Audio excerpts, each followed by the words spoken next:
क्या विपक्ष छात्रों के साथ खड़ा है, या फिर छात्रों की बात मान जाने के बावजूद सरकार पर जो आरोप लग रहे हैं या विपक्ष जो सवाल पूछ रहा है उसका जवाब नहीं मिल रहा है? तो ये तो हक बनता है, राइट है विपक्ष का कि वो चाहे संसद के बाहर प्रदर्शन करे, चाहे सड़क पर खड़े होकर प्रदर्शन करे, चाहे संसद की कार्यवाही ना चलने दे।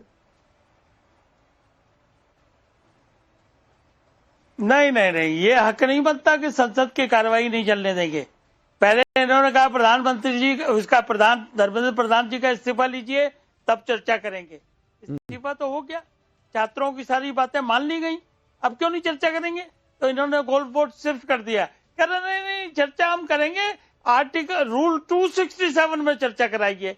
फिर करेंगे नहीं, अब अमित शाह जी स्टेटमेंट दें कि पैलेट गन किसने चलाई है। फिर अब क्या कह रहे हैं, फिर चेंज कर दिया कि भाई इनका विड्रॉ करिए। क्या विड्रॉ करें? जब स्टेटमेंट गवर्नमेंट की आ गई कि कोई केस नहीं चलेगा, ना केंद्र में चलेगा ना राज्यों में जहां सरकारें वहां चलेगा, इसके बाद क्या विड्रॉ करना है हमने? FIR है खाली, ओनली FIR इज देयर। वो FIR एडमिनिस्ट्रेटिव एक्ट से खत्म हो जाती है, उसके लिए अध्यादेश की जरूरत नहीं होती।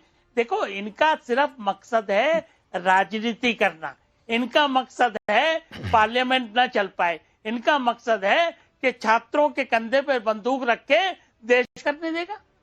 देश का पैसा, टैक्स पेयर की मनी आप पार्लियामेंट को रोक के क्या चाहते हैं?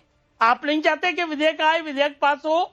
आप नहीं चाहते कि कड़ा कानून बने? एक वाजपेयी जी, लेकिन विपक्ष ये चाह रहा है कि जिसने पैलेट गन चलाया, जिसने चलवाया, जिसने AK-47 से फायरिंग की, जिसने आदेश दिया कि AK-47 से फायर करो, या फिर छात्रों के साथ जो अन्याय हुआ है, जो छात्रों के साथ मारपीट हुई है, उस अधिकारी को जब तक आप लोग सस्पेंड नहीं करेंगे, उस अधिकारी के खिलाफ कोई एक्शन नहीं लेंगे, तब तक विपक्ष तो सवाल पूछेगा ना सर कि भाई ये जो जिन जवानों को आपने सस्पेंड किया है, जिन पर एक्शन लिया है, वो तो सिर्फ कठपुतली हैं, उनको तो जो आदेश मिलता है वो करते हैं।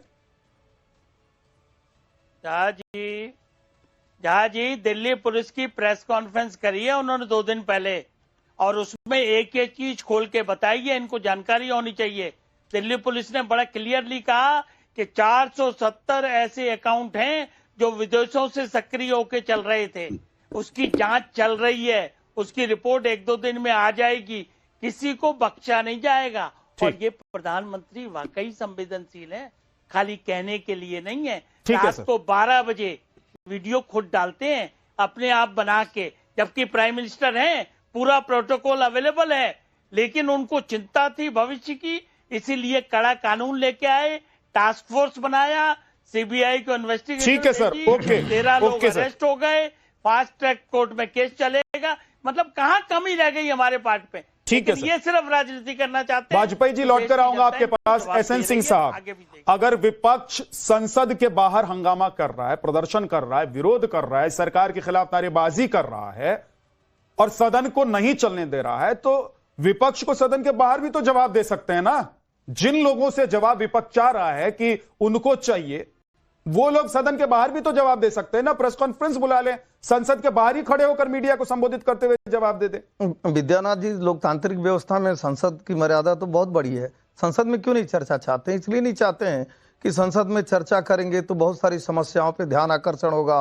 पंजाब की भी चर्चा होगी, फिर केरल की भी चर्चा होगी, फिर कांग्रेस राज्यों की भी चर्चा होगी, और बहुत सारे नकल माफिया जो इनके सरकार में पले बढ़े उनकी भी चर्चा होगी। इसलिए चर्चा से भागने का कार्य। अरे भाई, चर्चा होगी तो समाधान होगा। और राजनीति शास्त्र का तो सबसे सुंदर एक विषय पढ़ाया जाता था, सुंदर सरकार कौन होती है? जो वो सरकारें होती हैं जो चर्चा करती हैं, जो विषयों को समझती हैं, जो जनता के प्रति जवाबदेही होती हैं, जो लचीलापन अपनाती हैं और संसद में अपने बातों करेगी। सारी चीजों को अगर संसद में कहने का कार्य किया जा रहा, मुझे लग रहा है दिक्कत नहीं होनी चाहिए। हाँ, इनको दिक्कत जरूर है, क्योंकि जो षड्यंत्र ये रचना चाह रहे थे उस षड्यंत्र में कामयाब नहीं हो पाए, तो लास्ट तक तो प्रयास करेंगे भारत को तोड़ने का, खंडित करने का, ऐसे विचारधाराओं को ले आने का कि केवल अल्लाह का ही राज रहेगा। 370 फिर बहाल होना चाहिए, शर्जील इमाम फिर जो है शर्जील इमाम को छोड़ा जाना चाहिए, और संतों को गाली देना, प्रधानमंत्री को गाली देना, आप लोग विपक्ष में थे तो हो जाएगा, श्रीलंका हो जाएगा, षड्यंत्र। तो क्या, जब ये षड्यंत्रकारी जो थे वो विद्यार्थी नहीं थे। विद्यार्थी कभी किसी माता पिता को गाली नहीं दे सकता। विद्यार्थी कभी नहीं चाहेगा कि वो संसद को गिराया जाए। विद्यार्थी कभी नहीं कहेगा कि 370 बार। विद्यार्थी को इससे क्या मतलब? विद्यार्थी और परीक्षार्थी को अपने परीक्षा से मतलब। और मैं कह रहा हूं, हमारे आदरणीय प्रधानमंत्री जी, वर्तमान की भारत की सरकार, भारतीय जनता पार्टी की सरकार उसी समाधान की तरफ तो बढ़ रही। 60-70 साल सरकार चला है, क्यों नहीं समाधान की तरफ बढ़े? क्यों नहीं कानून में? कोई भी गलत कार्य होता है तो उसके खिलाफ कानूनी तो बनता है, दंड बनता है भाई। अगर 302, 307, 504, 504, 300 सारी चीजें, मैं आपको थोड़ा रोकूंगा। मैं कह रहा हूं दो बातें हैं। एक तो ठीक है, आप कानून को बदल रहे हैं या उसमें संशोधन कर रहे हैं, उसको मजबूत बना रहे हैं ताकि कोई पेपर लीक में शामिल ना हो, पेपर लीक ना हो। लेकिन दूसरी तरफ कुछ सवाल हैं विपक्ष के, उस सवाल का जवाब चाहिए उसको। तो विद्यानाथ जी, उस जवाब कहां पे आप लेना चाहते हैं? संसद से क्यों घबराते हैं? संसद से क्यों भागते हैं? ये तो मैं तो कहा कि संवैधानिक व्यवस्था में सबसे सुपर चीज क्या है? संसद है। और संसद अगर आर्डर में, उसमें सवाल और जवाब करने में क्या दिक्कत है? कोई मना किया है? कोई वहां जाने पे आवाज आपकी बंद हो जाती है, या कोई चीज भूल जाते हैं, या किताब कॉपी में लिखे रहते हैं, वो सब छूट दी जा रही है। आप लेकर जाइए, संसद में जवाब क्यों नहीं चाह रहा है? आप ही से पूछ रहा हूं एसएन सिंह जी। क्या पूछे?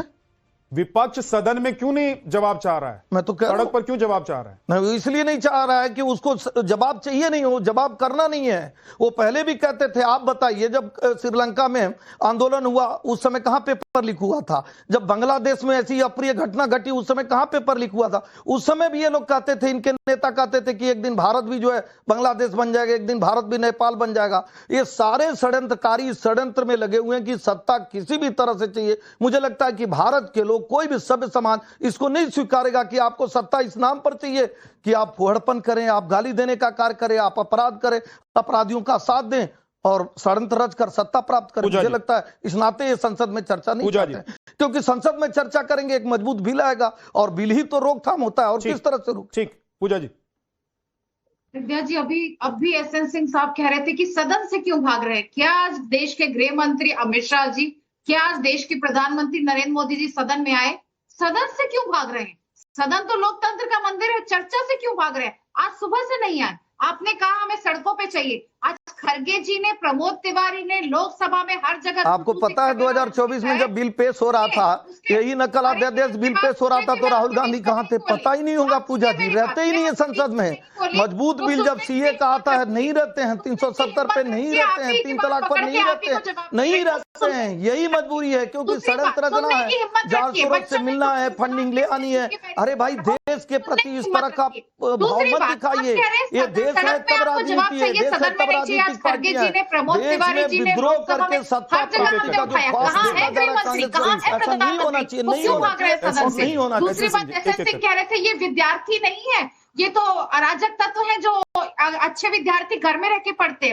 तो असम के मंत्री केशव महंता की बेटी दिव्या महंता और आपकी सांसद अपराजिता सारंगी की बेटी अर्चिता सारंगी, अगर वो आज प्रोटेस्ट में नारे लगा रही हैं, तो क्या वो विद्यार्थी नहीं है? उन्हें नेपाल, बांग्लादेश और पाकिस्तान से फीडर्स मिल रहे हैं। आप ऐसा मिल रहे हैं तो आप कह दीजिए, टीवी पर कह दीजिए कि दिव्या महंता की, आपके एमएलए की बेटी प्रोटेस्ट में शामिल हो रही है, पाकिस्तान प्रायोजित है। आप कह दीजिए अर्चिता सारंगी पाकिस्तान प्रायोजित है, हम चुप हो जाएंगे।